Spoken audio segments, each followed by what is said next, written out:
Hey guys, so today I wanted to talk about INTJ Loyalty. And this is something that I don't know if anybody's ever talked about this or if this is even a thing. It's just something that I've observed about INTJs. As I've said in several of my videos, I have a lot of INTJ friends. And I'm not saying every single one of my friends has done this, but they've kind of, I guess actually they kind of have in some way. Not to the levels that certain people have, but, and what I mean by this is I've noticed that INTJs have a very different type of sense of loyalty than, let's say, an INFJ myself. I guess I'll start by kind of talking about how my loyalty is, and again, I don't speak for everybody because INFJs are different depending on your background, and everybody has different types of behaviors because of both nature and nurture, in my opinion. But for me, loyalty, I am a very loyal person. But at the same time, if I see someone who is mean to someone else, and that person could be a really good friend or family member, I would either address that with that person, especially if it was a huge pattern that I saw, or in many cases, well, not many cases, but in some cases with friends, I may have to end the friendship if it's a behavior that I'm seeing over and over and it's volatile. Whereas I've noticed with a lot of INTJs, once you're in the inner circle, so to speak, it's very hard to get out of the inner circle if the INTJ has deemed you as being in the inner circle. And it's different. You may think that you're like good friends with an INTJ, or you're in the inner circle, but very well you may not be.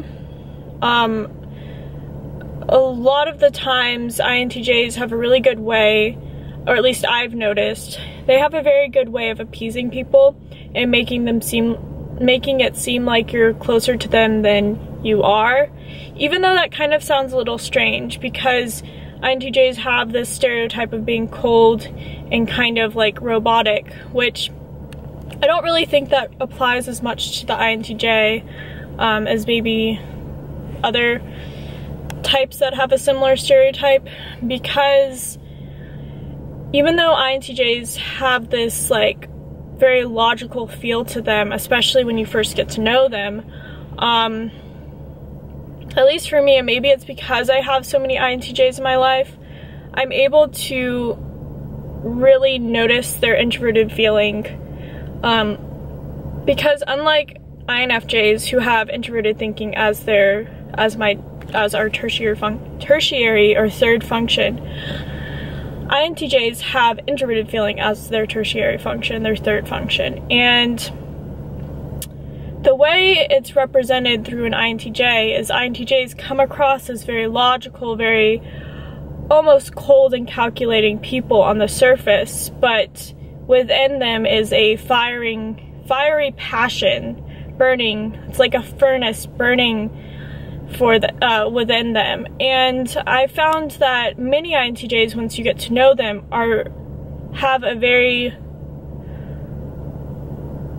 emotional side to them. They have this sense of depth that you wouldn't necessarily see, an emotional depth. And maybe they don't always know how to express it, especially in a healthy way, if they're not as developed, but they do have this side to them, whereas INFJs tend to come off as a lot more warm on the surface, but internally they have this very calculating and logical makeup.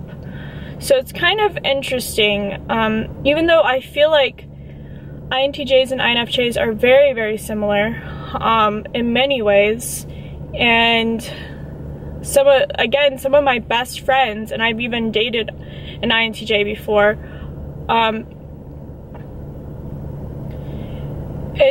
There is a disconnect, and I think that one of the disconnects is the idea of loyalty.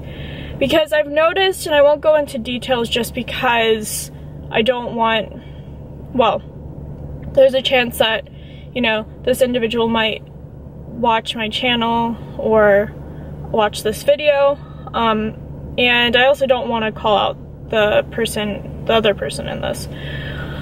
But I noticed, and this was a pretty recent thing, and I've noticed this before, so this isn't the first time, but this was a very apparent example to me about a weird sense of loyalty that INTJs have. And maybe I'm the one that has a weird sense of loyalty. But, so there's this person that I was fairly close to, and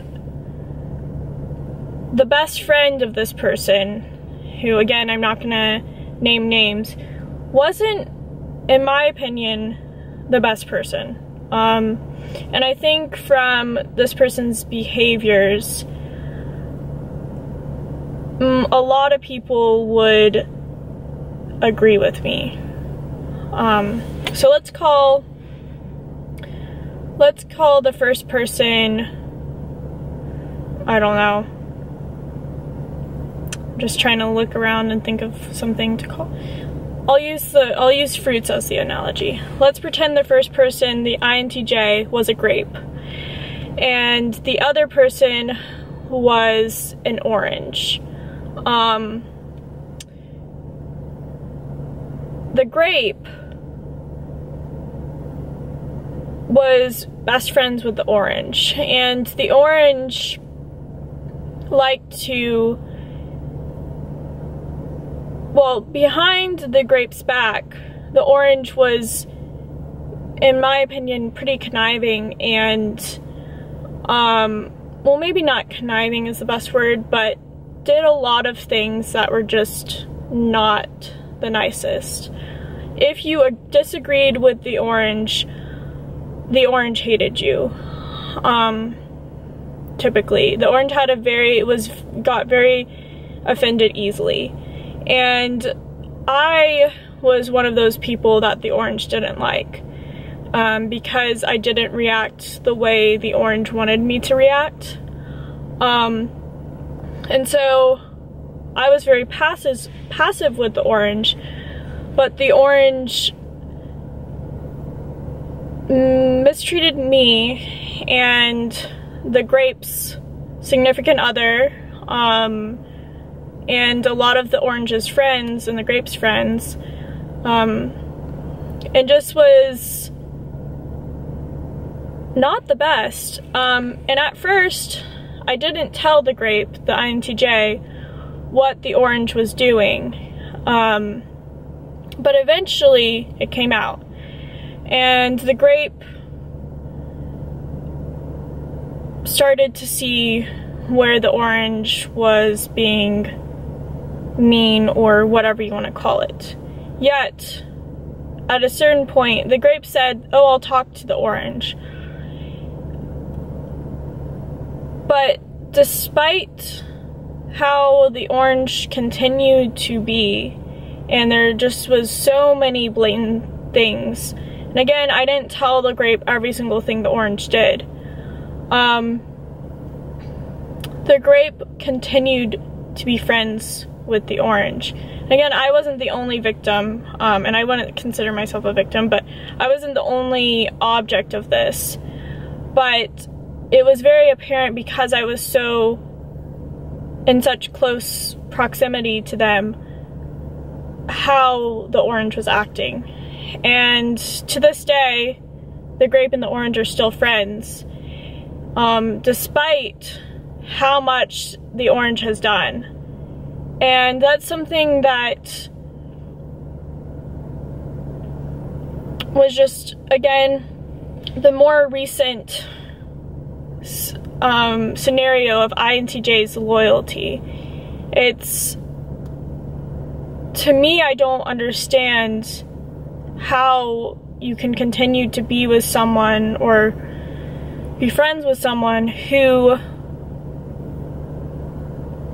shows a pattern of behavior, because both INTJs and INFJs have introverted intuition as our first function. And maybe the difference is because they have introverted feeling as well. And maybe because introverted feeling is very individual, they're not really, they take it as the individual rather than how maybe the volatile person is acting towards the whole.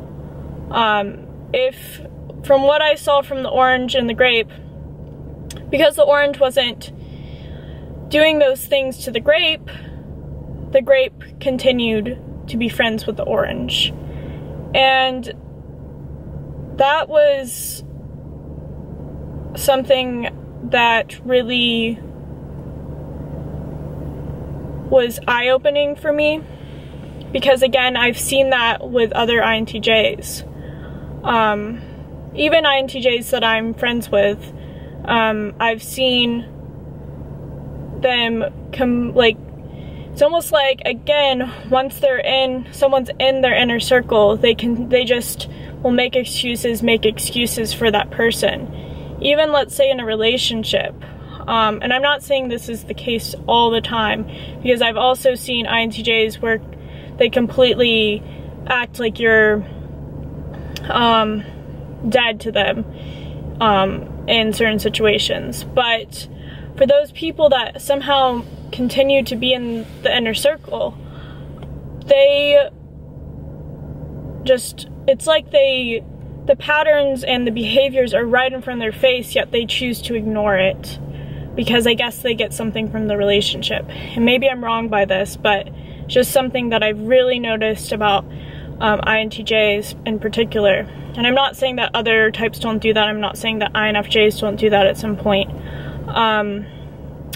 Going back to the INTJ guy that I reference in my biggest regret story, and I also reference him in my other INTJ video, where I just talk about INTJs. He also, even though, we were in a friendship where we mutually kind of were not the best for each other at the time, or not the best towards each other at the time.